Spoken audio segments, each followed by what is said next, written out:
Okay, today is Tuesday, January 28th, 2020. This is the committee of the whole meeting. Again, tonight we're going to have first a presentation from Teresa Lee from the U.S. Census Bureau. Again, I'll remind everyone, census is critical for this village, financially, accuracy for not only Elk Grove, but for the country too. But please, if you get outreach from the census people, either by mail or knocking door or whatever, please respond to them, get the information out. It helps the community a lot. Teresa, I'm going to leave it to you now. Thank you. Great. Thank you again. Good evening, everyone. On behalf of the U.S. Census Bureau Chicago region and our regional director, Mrs. Marilyn A. Sanders, we wanted to thank the Village of Elk Grove Village and especially to Mayor Johnson for hosting us this evening and to Maggie Jablonski, who's been organizing all of the census outreach efforts for the village. And so we wanted to take this time to kind of highlight some key points for your constituents here and letting people know that we are 63 days away from April 1st, Census Day. So the clock is ticking, but we encourage everyone to make sure this is a effort that is all hands on deck and we need your help. We cannot do this alone. So a couple of things I wanted to remind people of, and I call it 3 S's. I used to be a former teacher. The first S is that the census is safe. And up there on the screen, you will see that there is a handout that's also available online as well for the public to consume on our 2020census.gov website, that the information that you provide to us is protected by federal law, Title 13. So please rest assured that the information that we collect is statistical and aggregated, and that your privacy and confidentiality is of the utmost importance for that. Also as well, that we wanted to let you all know with Title 13 that while we are under the Department of Commerce as a federal agency, that we do not, and I repeat, do not report any of your information to other local nor federal law enforcement agencies. So we do not give out information to ICE, Homeland Security, FBI, CIA, IRS, and local police. So please let your constituents know that it is safe and secure to fill out the census questionnaire. Also as well, we wanted to let people know, like the mayor said, it is very critical as we do this every 10 years. It's been happening since 1790. And so this time around, there is a lot on the line at stake, and we need all full participation. Ways to respond, if people are not familiar, April 1st is Census Day, but you do not have to wait until April 1st to respond. Beginning March 12th, you will receive an invitation in the mail inviting you to go either online or over the phone to respond. So those are the 2 ways, online and over the phone. If, however, you decide that you would like a paper copy after 4 attempts of mailings, then you will get a paper copy. So again, ways to respond in mode. You have phone, online, and paper copy as well. And for those that are living in Elk Grove Village who are limited English proficient, we also have 12 additional languages in addition to English. Some of those 12 languages include Spanish, Tagalog, Chinese, Vietnamese, Polish, Arabic, Russian, and so forth. So we do want to promote that we are making accommodations for folks from various backgrounds to be able to participate in our 12 official languages in addition to 59 other language assistance guides, such as Urdu or Farsi or Gujarati or Thai or Hmong, whatever the case may be, and a lot of the staff that will be hired, such as myself or some of my colleagues and folks out in the field, we are multilingual. So we do want to make sure that we get a count of everyone residing in this country, regardless of your status. This is a census count that is for everyone, so that is very important. Also, we wanted to let people know as well 50 ways that census data is used. A lot of times people don't really understand what the census is about, but we want to let people know that by filling out this form that's very safe and simple, that it also impacts a lot of our quality of life. So 50 ways that census data is used. People do not realize, for instance, that our school districts, our voting districts, the fact that with representation, we have to deliver the counts to the president by the end of this year, by December 31st. He takes that up to Congress, and that determines seats in the House of Representatives. So that is very important, as well as for Springfield here with legislative districts that get redrawn. So folks that are representing us in our voice, that is really important that we make sure we get that complete and accurate count as well. Also, if people are not familiar, there is over over $675 billion of federal funding that is at stake as well. That piece of the pie, who gets that piece of the pie, and how much do they get? The population for Elk Grove Village in 2018, according to census data, was 32,458 people. So we want to make sure, again, that all those social services that people receive for this village, that we do not leave money on the table, whether it's for Head Start programs, for our school lunches, our schools, our roads, our emergency management personnel, whatever the case may be. Census data impacts our quality of life, and not just for 2020, but you have to think 2030 and beyond, because these numbers last for 10 years, and that is major. Also, as well, we wanted to make sure that we highlight the fact that it is also our children that need to be counted. A lot of times in 2010, we missed 1 million children that were undercounted. They were the largest age group that was missed.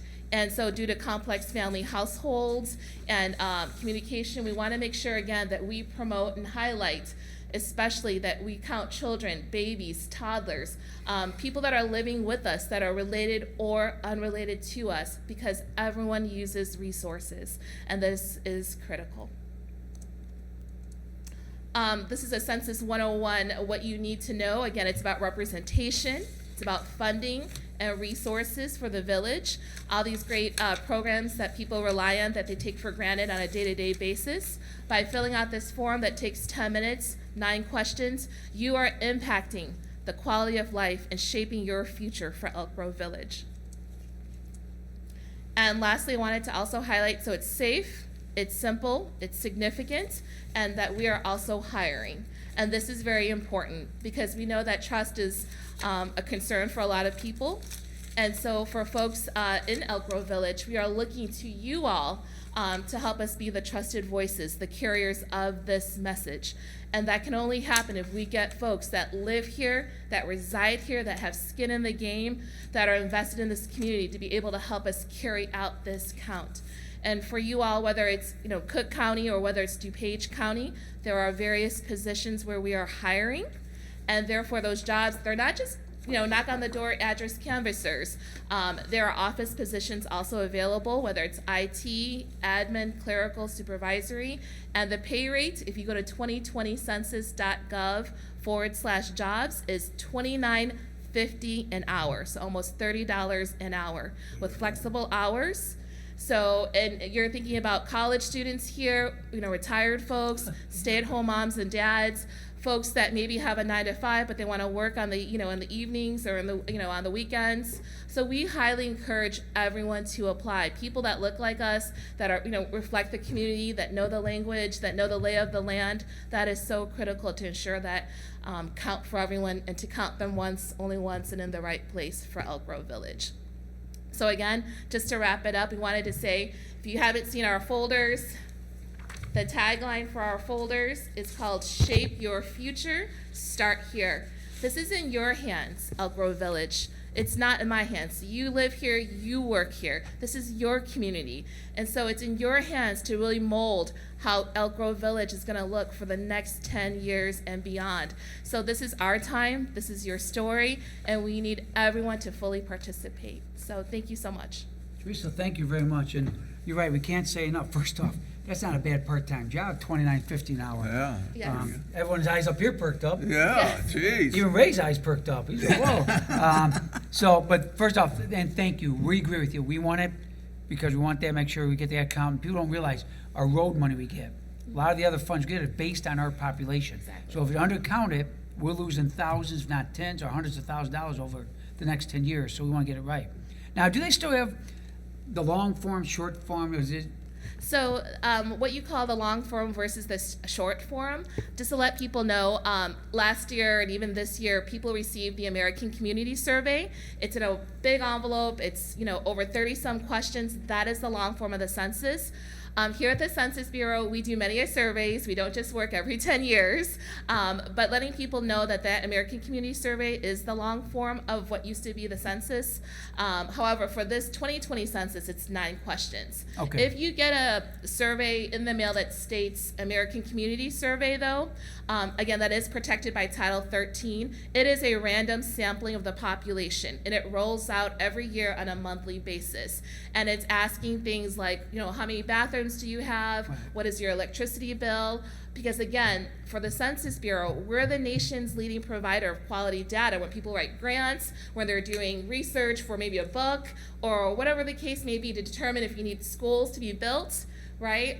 Or businesses, if you want Costco to come invest in Elk Grove Village or any of those Fortune 500 companies, they're gonna do their due diligence and they're gonna look at our data. So we wanna make sure that it's accurate. We know for using one of our mapping tools called the Roam, we talked about this tract where this village hall is located, and we're predicting for this 2020 census, based off of that American Community Survey, for a 5-year estimate that rolls out every year, that 18.7% of the folks that live in this tract nearby of 4,000, 5,000 people in this tract, about 18.7% are most likely not going to respond to the census. So that's why I really give a shout out or kudos to the mayor, to Maggie. We've been working with the library nearby, with the Rotary Club, with the park districts.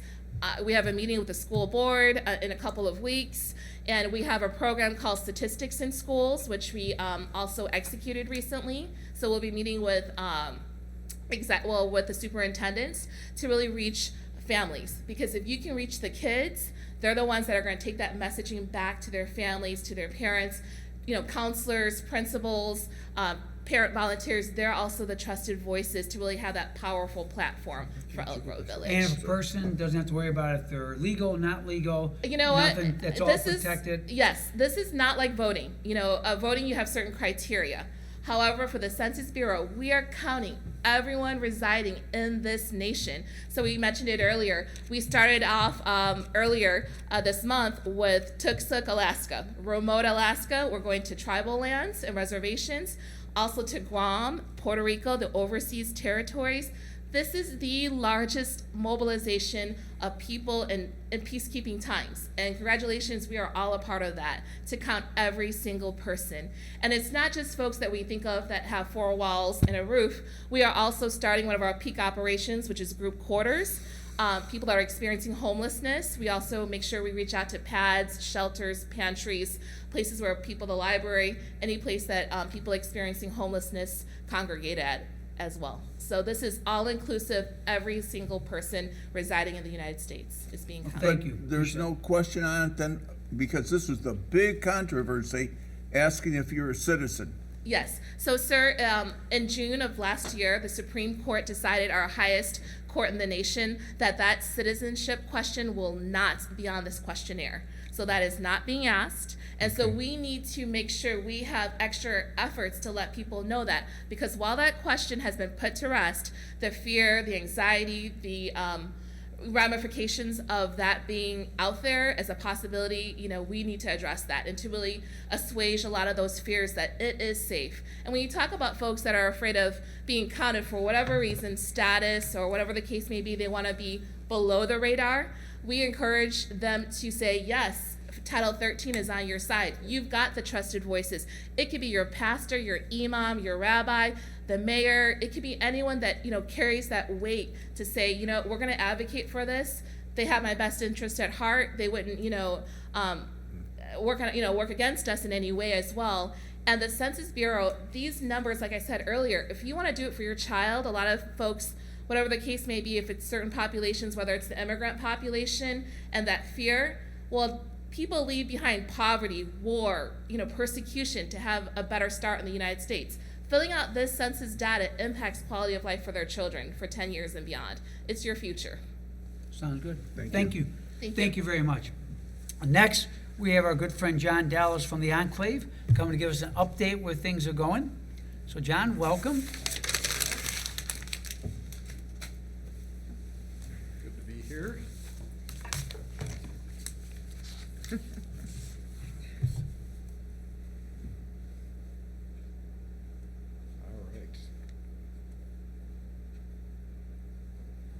think I'm going to talk faster than I've talked in a long time. I've been warned.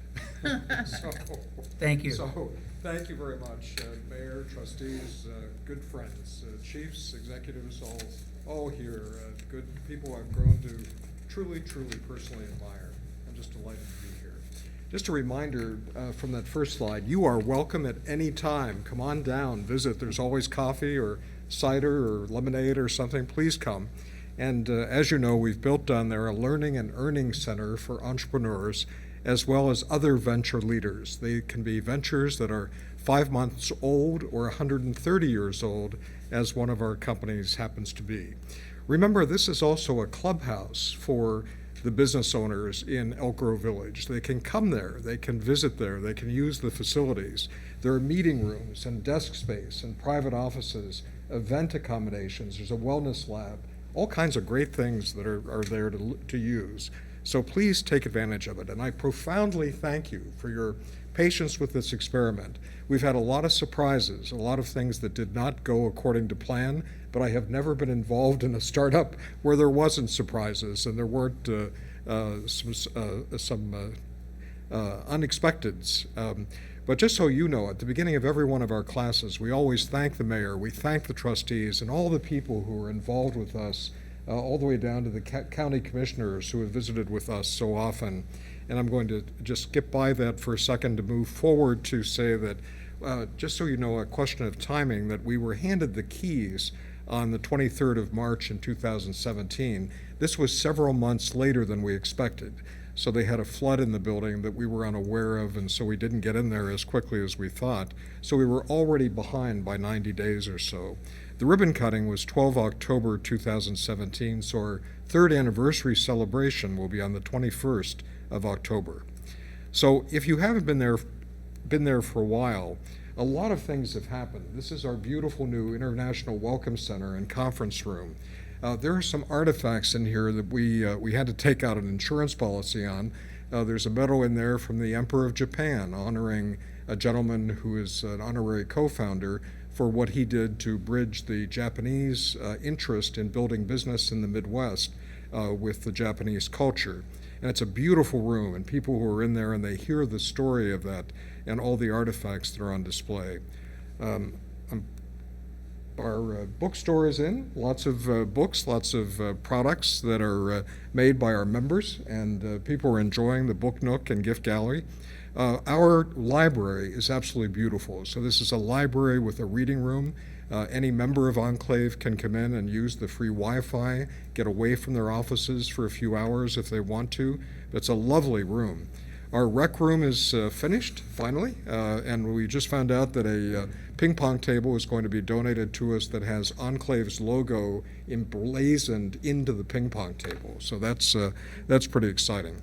The Wellness Lab is where we teach stress education, stress reduction, stress management, and of course you've all seen Founders Hall. It was wrapped nicely for Christmas. And here's Nick and Josh unwrapping eggnog for the facility, so it was great. We've begun our Makers Wanted workshops. These are just some scenes. This is our Franklin classroom on the lower level, and some of the table groups, and 3 very happy campers after that particular workshop. So it was a remarkable time. Let me just quickly say this was class number 30, monthly class number 30, that we did on the 3rd Wednesdays of every month. And this topic was on integrity. So we took this notion of values-based leadership deeper, and I mean deeper, and it was one of our best evenings. And so Rich Michael and other people who were there were very thrilled with the response. But you can see our chief of the fire department right there chiming in there doing it. But I have a statistic for you that I want you to have fun with me. I have an app on my iPhone that teaches me and tells me where I am every day and where I check in. So this today is day 875 on the job in that building. Now look at the statistic. So at a national average of 261 work days per year, we have been on the job in this building the equivalent of 3.5 years. And we haven't been there 3 years yet. So it's kind of interesting that that's the amount of effort that has gone into this. But what I really want to make sure that we get clear in our thoughts tonight is no other community in the world is known to be building out an economic development support resource with this model. No other community in the world is known to be building out an economic development resource with these benefits. No other community is building these types of features. No other community. The Kellogg professors who have been in my trips to England and to Scotland, everybody so far, 100% say they have never heard anything like what Elk Grove is building. So this is really important. And so we want to thank the Naperville Chamber of Commerce and Lamont, Illinois, and a number of other organizations who have come over to study what we're doing. As some of you know, Naperville had us on TV twice. The outgoing CEO of Naperville Chamber, a wonderful woman named Nikki Anderson, chose the psychology of the entrepreneur as her last message before stepping down as chairman and CEO of that successful chamber. But I want to quickly say that we are working with a developer from Des Plaines who's building a 30,000, that's twice the square footage we have, 30,000 square foot innovation hub to be aligned with O'Hare. When he and a former PhD psychologist from 1871 incubator came to see what we were doing, hands down, blown away, delighted, thrilled, and really hoping that they can collaborate with us as they build what they're building for technology, and we can handle the psychology. So all kinds of good things. The Schaumburg Business Association, we're having another meeting with them. This one is being arranged by the county commissioner, and DePaul University's Family Business and Entrepreneurship Program is headed by a man whose family owned a business in Elk Grove Village and sold it recently. So he has a particular affinity for Elk Grove Village. So his thoughts are, what can we do to help all the companies in Elk Grove Village that are about to change hands generationally?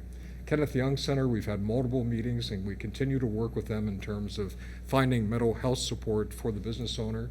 Elk Grove Polo Club, some of you may have heard about this. I met with them last night for 3 hours going through their business plans. So they've chosen Enclave as their temporary location, and other individuals have been in and out of the building so often and moving in the right direction. Other communities are studying what we're doing in Elk Grove Village, and we openly invite their interest. This is a local to global model, and Elk Grove has been very hospitable to countries and the like.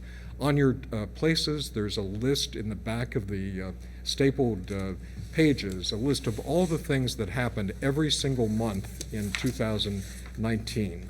So you'll see all the meetings that we had, you'll see the countries that visited, the different corporations, the different meetings that we hosted, and you'll see some fascinating highlights in there for an organization that's still unfunded. We're still operating as volunteers, and I want to debunk, as the mayor and I have talked about before, no one's getting rich in this thing. There's a feeling outside that somebody is making money. Not yet, so that's not happening. So we're all very committed to this in so many ways.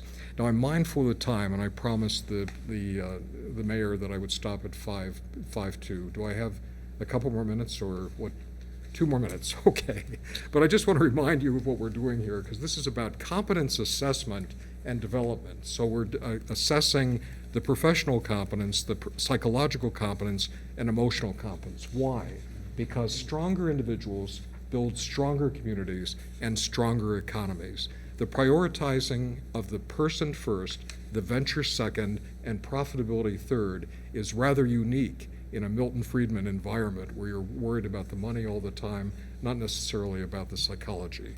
So Enclave provides the communities a strength. We're strengthening the communities by strengthening the individuals, and that's what happens when we try to strengthen the job creating organizations. It's a global to local model, and it's about economic development, education, and other support.